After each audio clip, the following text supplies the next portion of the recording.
मध्य प्रदेश के कोने कोने से, जिले जिले से यहाँ पर समस्त जो बेरोजगार साथी शिक्षक पात्रता परीक्षा के अभ्यर्थी जो आए हैं, मैं आप सभी को क्रांतिकारी इस्तकबाल करता हूँ। कम से कम इस कड़ाके की धूप में आप देखिए किस तरीके का धूप है जब आप बैठे हैं। जरूरत हमारी भी है और जरूरत लाखों स्टूडेंट जो हैं जिनके हिस्से की लड़ाई हम लड़ रहे हैं, तो कहीं ना कहीं वो घर पे बैठ के हमको ऑनलाइन देख रहे होंगे या कम से कम ये बोल रहे होंगे कि हम नहीं जा पाए, वो पहुंच गए। तो मुझे लगता है कि आप सम्मान के पात्र हैं जो अपना काम छोड़कर गर्मी का सीजन देख के यहाँ पर आए और इस लड़ाई को लड़ रहे हैं। ये मध्य प्रदेश के प्रतिनिधि यहाँ पर बैठे हैं अलग अलग जिलों से जो आए, क्योंकि ये जो लड़ाई है इसमें इतने से नहीं, लाखों अभ्यर्थी हैं जो समस्या से ग्रसित हैं। बात है जो हम लोग 40 और 50% कराने की मांग को लेकर यहाँ पर आए। बात क्या है आपकी? मध्य प्रदेश के अंदर पिछले 4 से 5 साल से जिस तरीके का खेल सरकार हमारे साथ खेल रही है बेरोजगारों के साथ, आप देखिए पिछले 2011 में जो भर्ती आई शिक्षक पात्रता परीक्षा, उसके बाद एक संघर्ष हुआ, लड़ाई हुई। जब सरकार कांग्रेस की हुआ करती तब भी सरकार ने हमारे ऊपर लाठियां भाजी, कैसे करके वो वैकेंसी आई, उसमें लोगों की भर्ती हुई। फिर दोबारा से पता चला कि फिर सरकार ने वैकेंसी पे रोक लगा दी, फिर हम लोगों ने आंदोलन किए, फिर हमारे ऊपर केस हुए, फिर लड़ाइयां हुई। तो लगातार हम लोग इस तरीके से करते रहे। और सरकार क्या कर रही है? सरकार जो बैठी हुई है इसके मंसूबे हमको साफ समझना चाहिए। जो सभी लोग आए हैं यहाँ पर, आज आने के पीछे 2 कारण है। एक कारण यह है कि हम यहाँ पर ज्ञापन देंगे, सरकार तक बात पहुंचाएंगे, और दूसरा कारण यह है कि यहाँ पर जो सभी लोग आए, आप लोग सभी रक्त बीज बन के यहाँ से जाएं, क्योंकि मध्य प्रदेश के अंदर लाखों नौजवान हैं जो इस समस्या से ग्रसित हैं। अगर वो एक दिन मध्य प्रदेश में एक दिन अगर तय कर ले कि हमको भोपाल में आना है, तो ये भोपाल जाम हो जाएगा। आप सीएम से मुलाकात करने की बाहर लगाने में सीएम आपसे आपसे मुलाकात करें, इतनी बड़ी संख्या है हमारी। तो साथियों, शिक्षित होकर यहाँ से जाना है, अपने जिले के अंदर वहां पे लोगों को तैयार करना है इस आंदोलन के लिए।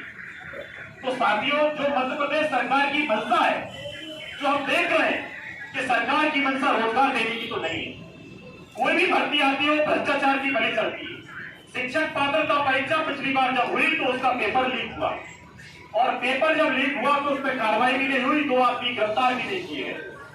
जब पुलिस भर्ती निकाली गई तो पुलिस भर्ती में भी हमने देखा कि उसका भी पेपर लीक हुआ, और जो अभ्यर्थी नहीं थे मेरिट लिस्ट बनाई गई, जिन लोगों के उनके जो खास थे उनको भर्ती दे दी गई, उनके लोग सिलेक्ट हो गए। तो कहीं ना कहीं ये हमारे साथ एक अन्याय हो रहा है। जो सच में काबिल है, जो सच में काबिलियत रखते हैं, जिनको जाना चाहिए, वो नहीं जा रहे हैं। और भर्ती भी कितनी निकलती है? ऊंट के मुंह में जीरा निकलती है।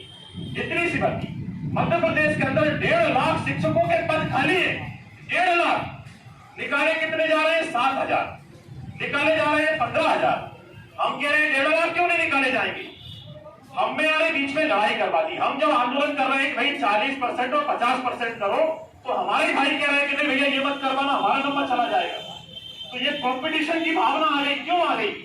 असल में बात यह है कि खाने के लिए रोटी 2 रखी, और हम लोग खाने वाले इतने हैं। हम सरकार से ये मांग कर रहे हैं कि यहाँ पे जितने अभ्यर्थी हैं सबके लिए नौकरी दो, और मध्य प्रदेश में सबके लिए नौकरी मिल सकती है। ये पुलिस के विभाग के साथी खड़े हैं यहाँ पर, 24 घंटे की ड्यूटी करते हैं पुलिस विभाग, और आज भी स्थिति है कि लगभग 2400 पद मतलब एक जिले के अंदर खाली है पुलिस विभाग की, अगर देखा जाए तो। लेकिन वैकेंसी नहीं निकालेगी सरकार, इनसे ही काम करवाना है। इस मध्य प्रदेश से 1,08,000 स्कूल बंद किए जा रहे हैं। आप शिक्षक के लिए आप आंदोलन चाह रहे हैं कि आपको भर्ती दी जाए, लेकिन मध्य प्रदेश का व्यवस्था आप जाके देखो, उनका जो पढ़ के देखेंगे तो मध्य प्रदेश में 1,08,000 सरकारी स्कूलों को सरकार बंद कर रही है क्लोजर और मर्जर के नाम पर। सीएम राइजिंग स्कूल खोले गए, वो सीएम राइजिंग स्कूल खोले गए कि हर 15 किलोमीटर पर एक स्कूल होगा, और आसपास के सभी स्कूलों को क्लोज करके इसमें मर्ज कर दिया जाएगा। तो 1,08,000 जब स्कूल बंद होंगे तो एक शिक्षक अगर मान लो एक विद्यालय में अगर 3 शिक्षक भी काम कर रहे होंगे, तो लाखों शिक्षक जब बेरोजगार हो जाएंगे। आप रोजगार की मांग को लेकर यहाँ पर आए, तो असल में लड़ाई तो यह है कि सरकार को पकड़ना पड़ेगा। ये भ्रम फैला रहे हैं। एक शायर ने बोला था कि हुकूमत भी कमाल करती है, आंखें फोड़ती है और चश्मा दान करती है। आंखें फोड़ने वाले भी नहीं है, आंखें फोड़ने वाले एक तरफ तो नियम बनाएंगे, एक तरफ तो इनके सभाओं में बढ़िया नियम बनाए जाएंगे। अभी रोजगार नीति बनाई गई, मध्य प्रदेश में युवा नीति बनाई गई, आपने देखा होगा। अभी युवा नीति किस लिए? युवा तो यहां बैठा है, इसके लिए नीति बनी क्या? बताइए मुझे। आप में से बहुत सारे लोग उम्रदराज हो गए, जिनकी उम्र निकल गई तैयारी करते करते। आप सोचिए उनके लिए कोई नीति है इस मध्य प्रदेश के अंदर? आप देखिए 92,000 पद रेलवे के अंदर खत्म कर दिए गए, 92,000 पद। आप देखिए बीएसएनएल में 1,40,000 पद बीएसएनएल के खत्म कर दिए गए। शिक्षा विभाग के मैंने आपको बताया, तमाम तरीके से जितने भी शासकीय विभाग हैं, सारे के सारे विभागों में ये लोग इनको बेच रहे हैं, प्राइवेट कंपनियों को ठेके पे दे रहे हैं और मध्य प्रदेश का बेरोजगार सड़कों पर घूम रहा है। साथियों, आज एक लोकतांत्रिक सरकार वो होती है कि जब नौजवान आए कोने कोने से, आप प्रतिनिधि हो, कोई विदिशा से आया, कोई भोपाल से है, कोई रायसेन से है, कोई इंदौर से है, कोई अलीराजपुर से, तो सरकार की जिम्मेदारी बनती थी, हमारे युवा जो नए वो बने हैं, युवा अध्यक्ष बने, उनकी जिम्मेदारी बनती थी, यहाँ के किसी मंत्री की जिम्मेदारी बनती थी, जहाँ पे आके बैठते और संवाद करते कि भाई क्या दिक्कत है बताइए आप, हम सुनने के लिए आए। लेकिन सुनने के लिए सरकार नहीं है, सुनने के लिए कोई सरकार नहीं है। सरकार व्यस्त है चुनाव कराने में और हम अपने भविष्य के लिए यहाँ पर लड़ रहे हैं, बातों पैरी में यहाँ पर बैठे। ये हकीकत है मध्य प्रदेश की। चुनावी सभा में भाषण दे रहे हैं, 1 लाख पद निकाले जाएंगे। मुझे बताइए 1 लाख पद कहां निकल गए?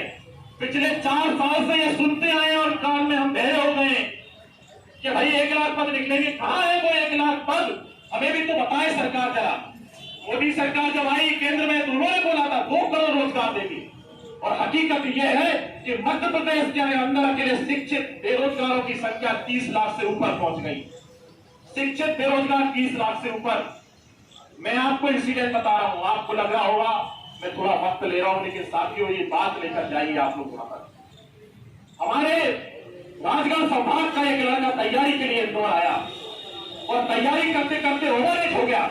पीतमपुर के अंदर जॉब करता था, जॉब करते करते स्थिति ये बनी कि उसका आखिरी पेपर भी वहां पर सर्वर डाउन हो गया, वो पेपर दे नहीं पाया और फांसी के फंदे पर झूल के उसने एक वीडियो बनाया।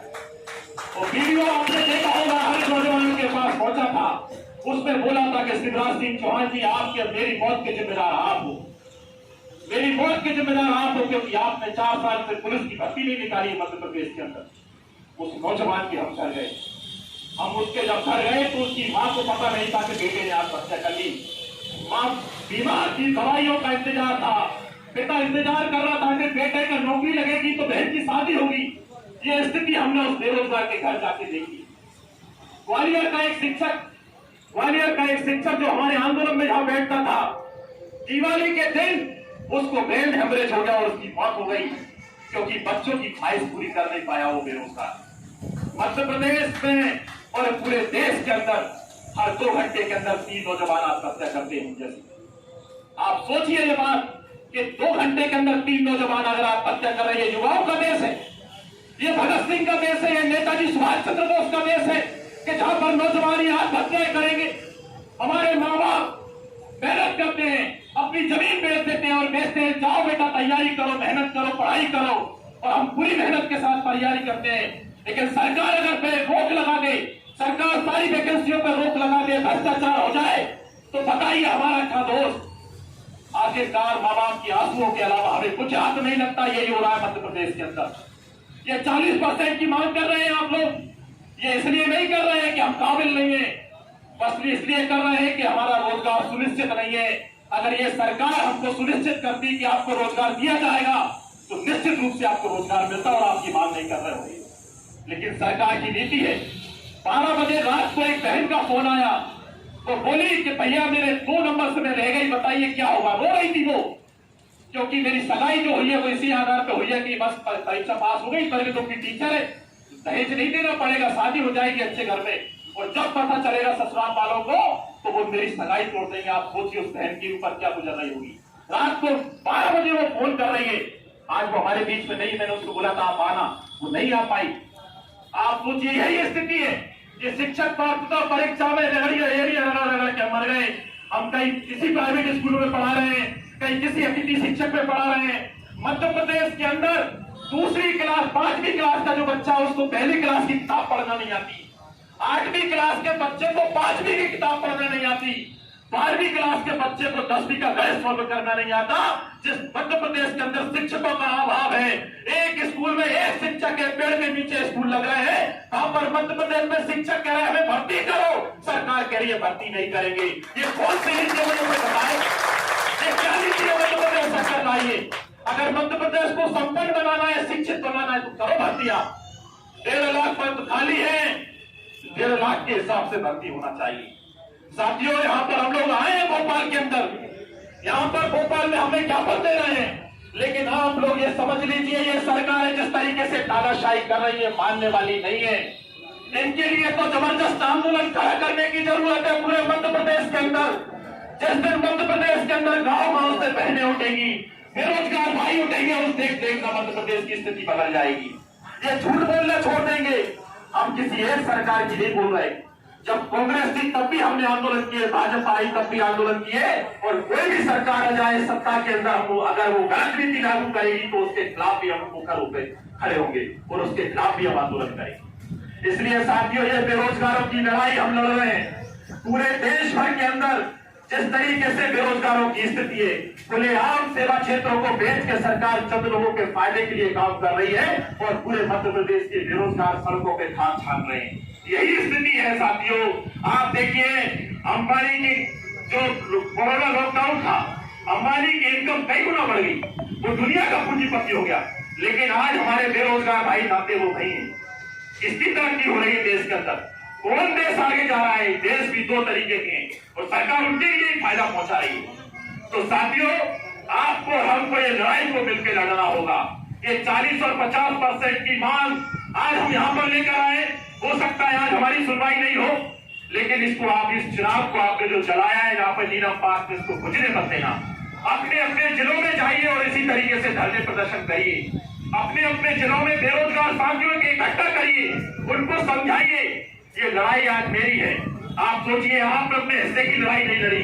जब भगत सिंह आजादी की लड़ाई लड़ रहे थे, आज हमें गर्व होता है, लेकिन आज अगर मध्य प्रदेश और देश बर्बाद हो रहा है और आज हम नहीं बोले तो आने वाली पीढ़ी हम पे थूकेगी कि मध्य प्रदेश में जब ये गलत नियम ला रहे थे, ये 40-50% तक ठप्पा लग गया अभी, तो थूकेगी कि भैया क्या शिक्षक अभ्यर्थी उस टाइम बोले नहीं, उनको तो बोलना चाहिए गलत नियम पे। तो साथियों, हम लोग बोल रहे हैं आज लोग। इसलिए मैं आपसे अपील करता हूं इस मंच से कि आप लोग मध्य प्रदेश की आवाज बने। जो भी बेरोजगारी की समस्या हो उसके लिए मुखर रूप से खड़े हो, पूरा आंदोलन को आगे बढ़ाएं। मध्य प्रदेश में जो भी आंदोलन होंगे आप लोग उसमें जरूर सार हो। साथियों, इस शेर के साथ मैं अपनी बात खत्म करूंगा कि अब ना पत्थरों से शिकायत करेंगे हम, अपने ही आईने की खुद हिफाजत करेंगे हम। हक मांगना अगर बगावत है दोस्तों, ऐसी बगावत 100 बार करेंगे साथियों। लड़ेंगे और जीतेंगे साथियों। मध्य प्रदेश में 40 और 50% जब तक नहीं होगा, जब तक ये आंदोलन चलेगा और आपके आंदोलन और हमारी एकता जिस तरीके से बनी रही, तो निश्चित रूप से ये सरकार झुकेगी। और अभी हो सकता है कि जितनी जल्दी हो सके ये नियम सरकार को लागू करना पड़ेगा। यही विश्वास है, यही आंदोलन की जीत है। धन्यवाद।